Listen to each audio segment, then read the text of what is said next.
on a conçu le semoir pour avoir toujours deux circuits à part, parce qu'on sait quand même que l'engrais c'est quand même un produit assez délicat. Donc on préconise ces deux circuits pour éviter les bouchages. Et quand vous faites de l'urée, pas mettre votre engrais en contact de la graine. Des associations de plantes par exemple. Donc colza, févrole, engrais, voilà, plein de choses comme ça.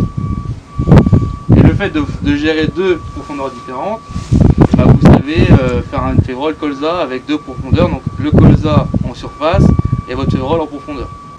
Pour revenir au doseur, donc les deux doseurs sont identiques. Vous savez passer de 500 grammes jusqu'à 500 kg, de la petite graine à la grosse graine et aussi de l'engrais.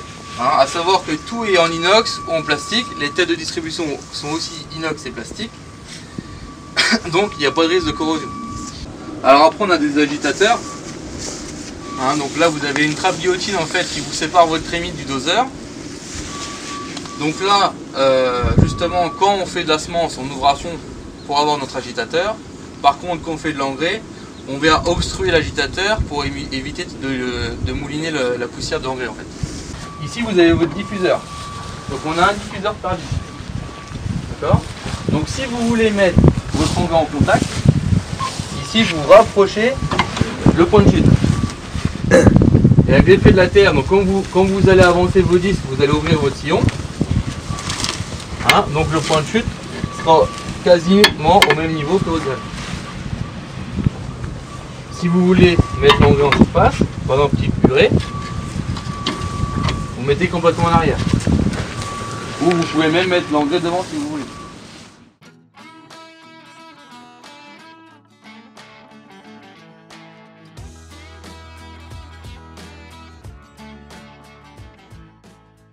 Il y a deux familles aujourd'hui dans la famille des avatars. Il y a les 3, 4, 6 et 8 mètres qui sont en double rangée, sur lesquels on peut avoir du coup un interrang de 16.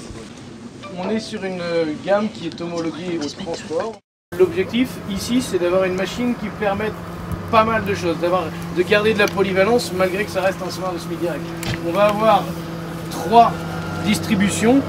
Donc là j'ai une distribution qui est à l'avant, une à l'arrière que vous voyez tous. Par contre en dessous, vous voyez j'en ai 2 autres.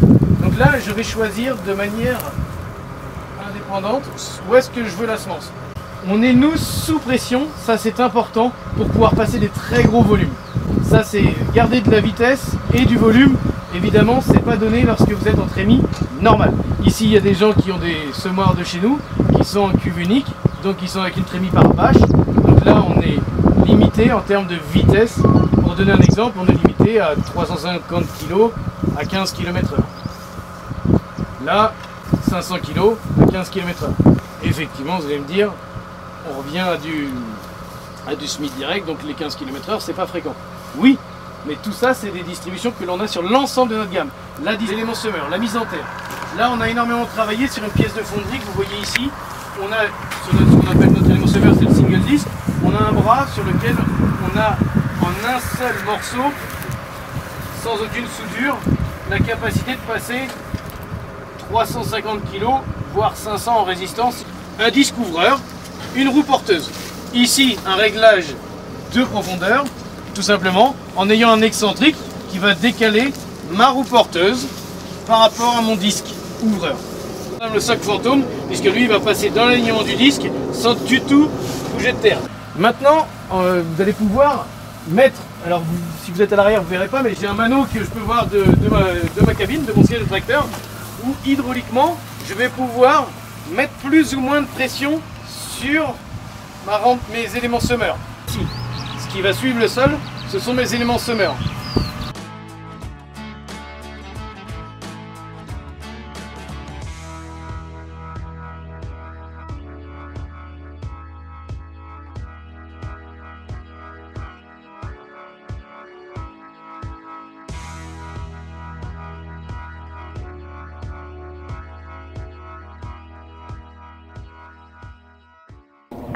Là on est sur un 3 mètres portée avec une trémie de 1600 litres. En portée, et ça vous pouvez pas me contredire, la pression n'est pas réglable sur aucun appareil. La trémie c'est de la tôle de 3 mm, c'est très épais, on n'est pas sous pression. l'avancement entre rayons 16,6 cm, il y a 6 éléments par mètre. Le poids de cette machine-là, c'est 2,5 tonnes à vide sur un 3 mètres. Bon, un 6 mètres semi-porté, ça pèse presque 11 tonnes. Le principe de l'élément semeur, c'est ça qui est important. Bon, c'est un parallélogramme, hein, c'est classique. Et après, on a un élément à double disque incliné. Cet élément à double disque incliné, il est monté sur un pivot. Le disque principal, celui-ci, le grand disque, qui est incliné de 25 degrés sur le côté, va s'aligner, il va être à peu près dans cette position-là, hein, à peu près aligné par rapport au sens de l'avancement du SMIC. À côté, on a un deuxième disque, beaucoup plus petit. Alors le grand disque, il fait 400, celui-là, il fait 350, je crois. Lui, il vient simplement soulever la bande de sol qui a été découpée par le premier disque. Ensuite, la graine descend entre les deux, bien évidemment. Et la bande de sol n'a pas été poussée sur le côté, n'a pas été retournée, elle a été soulevée, et donc elle retombe naturellement à sa place. Ça a plusieurs avantages, ce système-là. Déjà, on n'a plus ce problème de sillon qui n'est pas refermé. Le deuxième gros avantage, c'est qu'on bouge très peu la surface du sol, puisqu'en fait, le disque, effectivement, le passage du disque fait une petite vague de terre, le soulèvement de la terre, mais ne la retourne pas. Et le troisième gros avantage, c'est qu'on met quasiment plus de paille dans le sillon. Et ça, c'est pas propre à mon semoir, c'est propre au semoir à disque incliné en général. En fait, on a un disque qui est en appui, c'est vrai, et par contre, le deuxième, il travaille en soulèvement. On a notre bande de terre qui est soulevée et qui supprime complètement les problèmes de paille dans le sillon. Alors, la roue derrière, la roue de appui, elle est gonflée avec une gelée qui la rend increvable.